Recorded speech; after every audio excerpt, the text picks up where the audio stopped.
కృష్ణా జిల్లా అవనిగడ్డలో మోపిదేవి శ్రీ సుబ్రహ్మణ్యేశ్వర స్వామి వారి షష్ఠి కళ్యాణ మహోత్సవాలు వైభవంగా ప్రారంభమయ్యాయి. నేటి నుంచి 3 రోజుల పాటు ఉత్సవాలు కొనసాగుతున్నాయి. తొలి రోజు స్వామివారిని వరుడిగా చేసి కార్యక్రమాన్ని వైభవంగా నిర్వహించారు. ఆలయ డిప్యూటీ కమిషనర్ దాసరి శ్రీరామ వరప్రసాద్ సమక్షంలో ప్రభుత్వం తరపున ఎమ్మెల్యే బుద్ధప్రసాద్ పట్టు వస్త్రాలు సమర్పించారు. మన ఆంధ్రదేశంలో ప్రముఖ పుణ్యక్షేత్రములలో ఒకటిగా వెలుగొందుతున్నటువంటి కృష్ణా జిల్లా మోపిదేవి గ్రామంలో వేంచేసినటువంటి శ్రీవల్లి దేవసేన సమేత శ్రీ సుబ్రహ్మణ్యేశ్వర స్వామి వారి దేవస్థానం నందు మార్గశిర మాసం సుబ్రహ్మణ్య షష్ఠి సందర్భముగా స్వామి యొక్క సుబ్రహ్మణ్య షష్ఠి కళ్యాణ మహోత్సవములు అంగరంగ వైభవోపేతంగా జరపడానికి ఏర్పాటు చేసి ఉన్నారు. ఈ కళ్యాణ మహోత్సవాల్లో భాగంగా ఈరోజు ఉదయం 11 గంటలకు విఘ్నేశ్వర పూజ అనంతరము స్వామివారిని పెండ్లి కుమారుని చేసేటువంటి ఘట్టం ఆవిష్కరింపబడినది.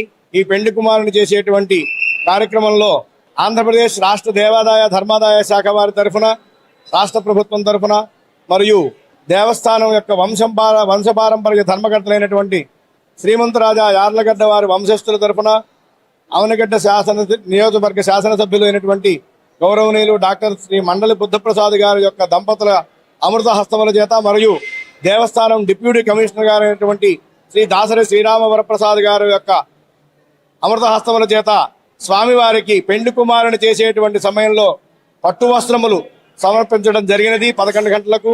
అలాగే సాయంత్రం యాగశాల ప్రవేశం, దీక్షా హోమములు ఇత్యాది కార్యక్రమం వైదిక కార్యక్రమాలు నిర్వహించబడతాయి. సాయంత్రం 7 గంటల నుండి రేపు 26వ తారీఖున 11 గంటలకి శ్రీ స్వామివారికి షష్ఠి కళ్యాణ మహోత్సవం ఘనంగా నిర్వహించడం జరుగుతుంది. ఈ కళ్యాణ మహోత్సవానికి టికెట్ మీద ఒక్కొక్క టికెట్ మీద 2 చొప్పున సుమారు 400 వరకు భక్తులు కూర్చోవటం జరుగుతుంది. ఈ కళ్యాణ మహోత్సవం 11 గంటలకు ప్రారంభమై సుమారు 3 గంటలు కొనసాగుతుంది. భక్తులందరూ టికెట్లు ముందే కొనుక్కుని, ఎందుకంటే టికెట్లు పరిమిత సంఖ్యలో ఉంటాయి కాబట్టి తీసుకుని 11 గంటలకు కళ్యాణానికి హాజరు కావాల్సిందిగా కోరుచున్నాము. అదేవిధంగా రేపు గ్రామోత్సవం ఉంటుంది సాయంకాలం.